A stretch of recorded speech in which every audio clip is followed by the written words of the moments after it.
let me gather my thoughts. I need to help Yunli clear her name. Did we miss any clues?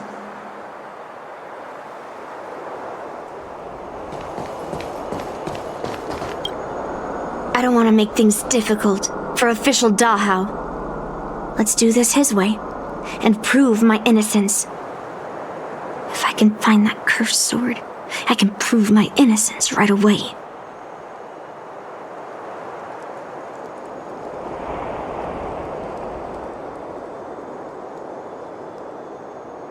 That's what I'm trying to figure out right now.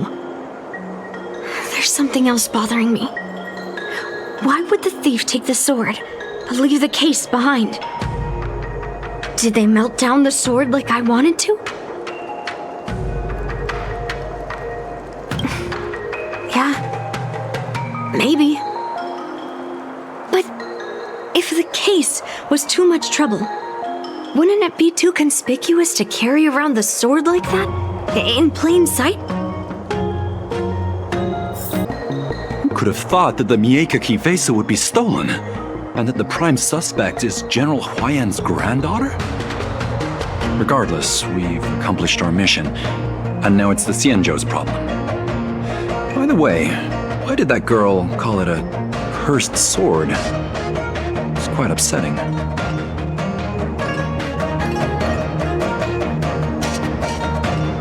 That's enough, young lady.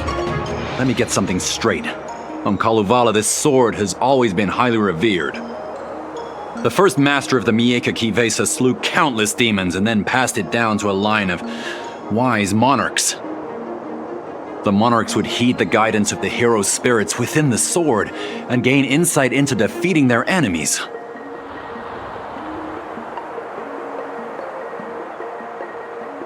What is, Helio? What? Never mind. The point is that the Miekaki vesa did help the ancestors of Kalevala build a strong foundation. It's definitely not a cursed sword. Yes, I received your message yesterday and went to the arsenal to check on it. But when I went back this morning, all that was left was the case. I don't know anything else, so asking more questions won't help, I'm afraid. However, as the Master Artisan of the Artisanship Commission, I've got to clarify something. Even though the sword was stolen, this commission is still highly secure. Wait, no. I just remembered. My precious arumatons were smashed! Yunli says she didn't steal the sword, and I am willing to believe her. But I know well that Yunli can be impulsive. So if she did steal the sword on a whim, I won't show her any favors. You were with Yunli yesterday, young lady, so you have the best chance to prove her innocence. Is there anything you need to ask me? No, she was still mad at me, so she didn't come by. If she had come with you, she wouldn't be a suspect right now. After the ceremony, Argenti carried the sword case, and together with the delegation, they were escorted by the Cloud Knights to the Artisanship Commission. The artisan there confirmed that the sword was safely stored. I'm counting on you, then.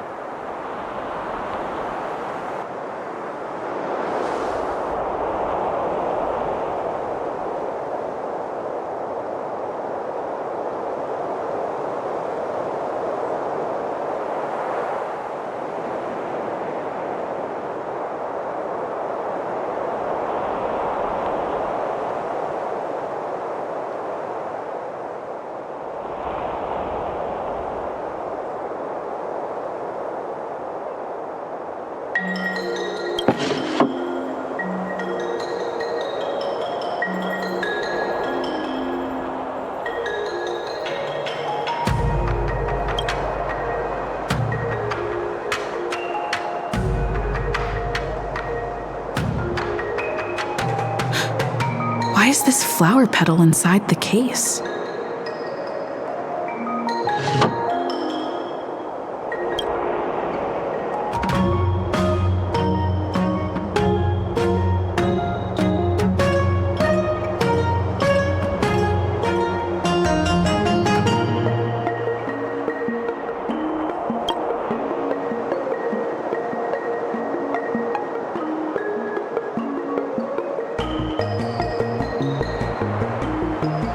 So, the thief took the sword from the case without picking the lock?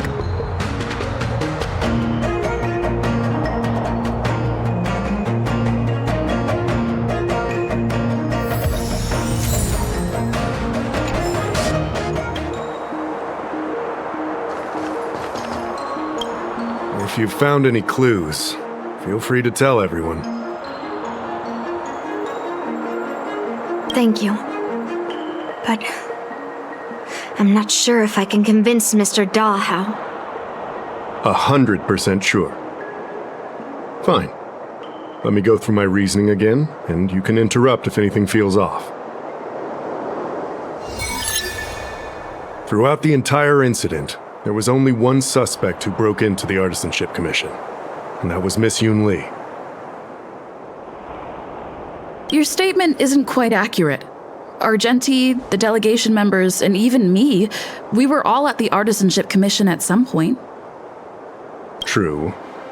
But they all left after delivering the sword, and the craftsman overseeing the handover confirmed that they couldn't have left with the sword. We looked into it as well.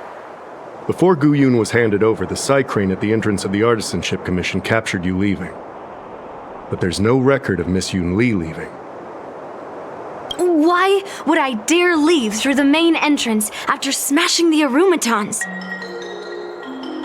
Miss Yunli caused a ruckus at the Artisanship Commission trying to take away Guyun, but you stopped her in her tracks. What Dahao said seems right.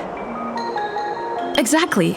So at least Yunli didn't steal the sword at that time, because we were at the Arumaton warehouse. If your testimony is reliable. I'm not implying anything, but we need to scrutinize every piece of evidence.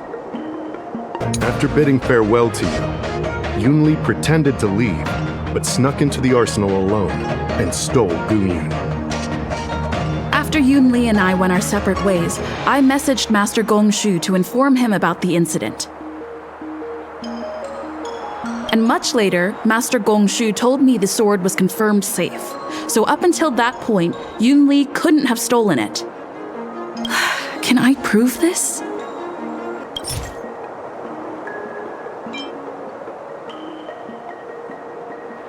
Wait, you messaged Master Gongshu? I had no idea. Well, that's some solid proof right there. However, it only proves the sword wasn't stolen up to that point. I didn't do it!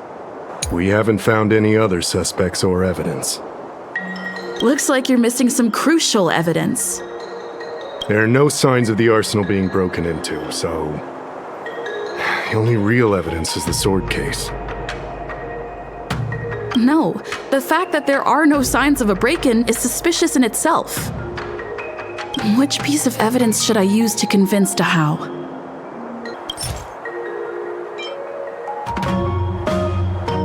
I carefully examined the lock of the sword case, and there were no signs of tampering or damage. What does that mean? As to why the case was never locked in the first place, only the people who delivered it to the Artisanship Commission would know. Plus, I found something else inside the case. Which piece of evidence should I use to further convince Dahao? I found this in the crevice at the bottom of the case. Rose petal? Huh. Yeah, I must have missed it during the search. But why was there a petal inside the case? I don't know. But I do know that wherever that Knight of Beauty goes, he always leaves behind a trail of rose petals that's almost impossible to clean up. My thoughts are a mess. Let me sort them out. The sword case was never locked, which is evidence that only someone who delivered the sword could have done that. And the rose petal was probably left behind by that Knight of Beauty. But how did he manage to take the sword from the Artisanship Commission? Why did he steal it after returning it here? And why would he leave that petal in the case? I know. Guyun flew out of the case on its own. The Night of Beauty only unlocked the box to aid its escape. Don't be ridiculous. How can a sword escape from a case on its own? You've never seen a flying sword before? I've only heard about the Mieka Kifesa being able to fly in legends. But even if it could fly, why would the Night of Beauty do this? Like I said, the sword contains a heliobus. Argenti must have been under the control of the sword. Maybe he was under its control even before you arrived on the Lofu. Official Dahao, where can we find that knight? Let me see. The docking location of Argenti's ship, the one and only. Let's go. We've got to find Argenti before that sword completely takes over his mind.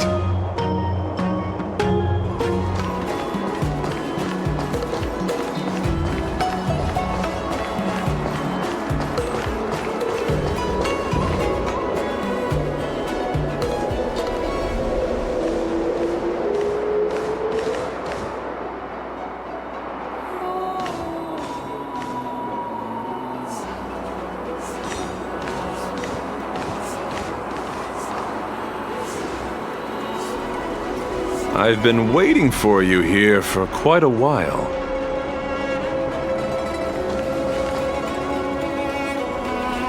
Night of Beauty. You're the one who stole Guyun, right?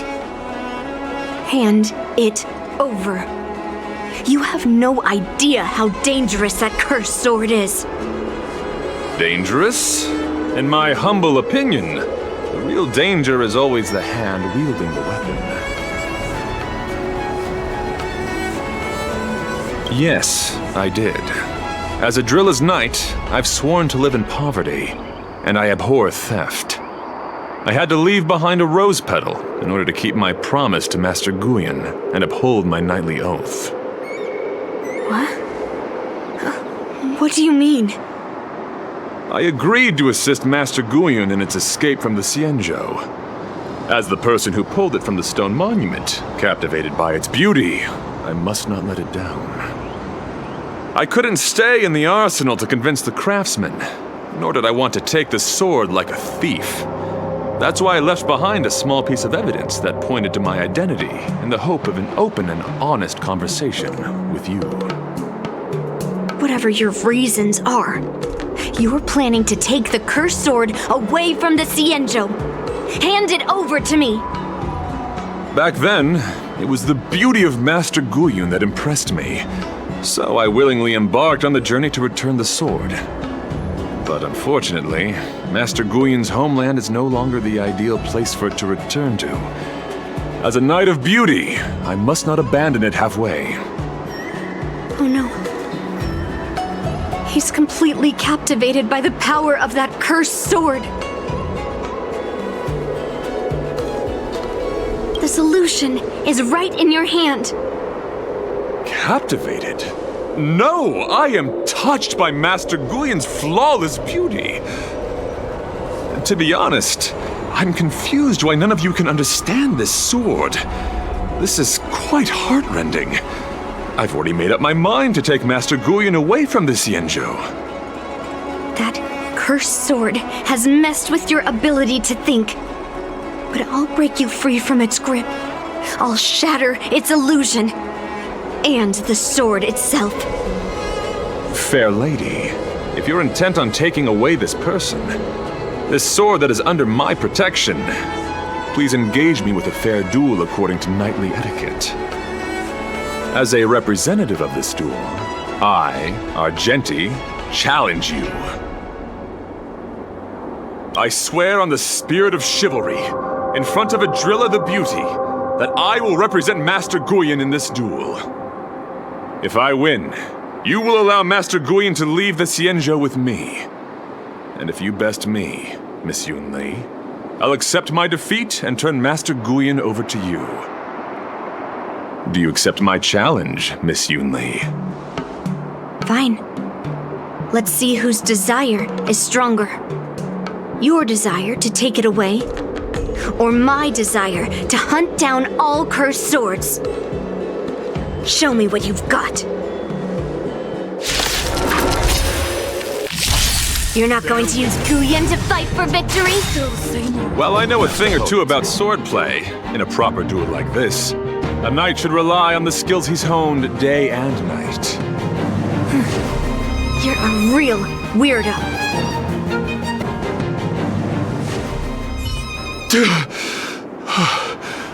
I've lost. According to the rules of a knight's duel, I should keep my promise and hand over the sword to you. But before I do that, I hope that you, as the winner, might have the mercy and listen to Master Guyun's past experiences. This sword has been cursed since the day it was forged. Place it in front of me, and let me destroy it. Do what she says, knight. But You've done so much for me already. It's time for me to face her alone.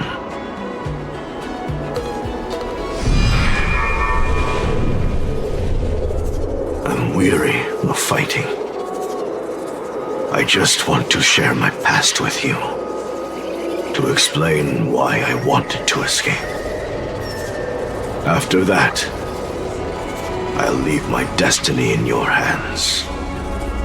Are you afraid to witness my past, little girl? Afraid? Well, you do have a different aura from other cursed swords. But you're just trying to use my curiosity to lure me in. Well, you know best that a single touch won't snatch away anyone's sanity.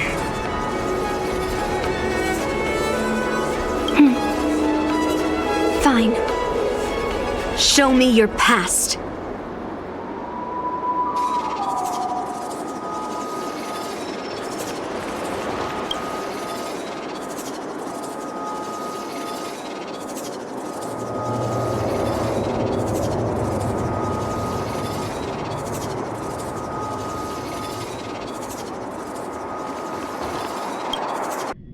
It's already impossible to contact the main Cloud Knight forces. What awaits me will be a long and lonely war. Follow me. Is this your memory?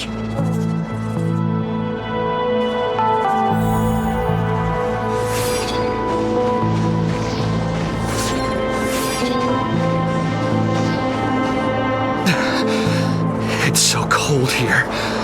I didn't feel it when I was in the thick of battle, but now it's freezing me to the bone.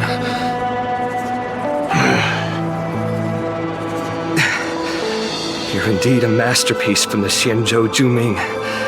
If you hadn't taken control of my body, I probably would have been decapitated in that fight. Quiet, and stay alert. Boris and Wolf Troopers never give up the hunt. Hey, just relax a bit. It's been over 300 days since we were both stranded on this planet. The transmitter never rings, so I guess we can't count on that anymore. The people on this planet still use beasts to pull their carts. Obviously, there's no way they can help us fix the star skiff. Looks like we're stranded on this forsaken planet for the rest of our lives. The rest of a Xianzhou native's life could be terribly long. Are you feeling any desperation? All by yourself in this hostile world? Yeah, a bit. Perhaps. When things get too rough for you to handle, just leave everything to me. No need to carry the weight of the world on your shoulders. Yeah, sure. If I really can't handle things anymore, I'll leave my body to you. But now is not that time. Do you really think you can oppose an entire Borisan army with your limited skills? What are you holding out for? It's true that I'm stranded here, But it seems like that Borisin pack is in the same boat. By the way, Guyun, do you know what a seed is? A seed may seem insignificant, but with careful cultivation and time, it can grow into a huge, unwavering tree. You said that the rest of a Xianzhou native's life could be terribly long. You're right. That's why I intend to plant a seed named Resistance here, and nurture it for the rest of my life. I want to show the people of this land how to defend themselves against those monsters. I can already see the seed in the eyes of those people. You really think you can do it? Why not just give me control, and we can revel in the bloodbath together? What was the memory I just saw? It was a memory of me and a Cloud Knight, stranded on an unfamiliar planet. We crash-landed on a planet occupied by Borisin. Just the two of us. I can feel that it was a lonely war.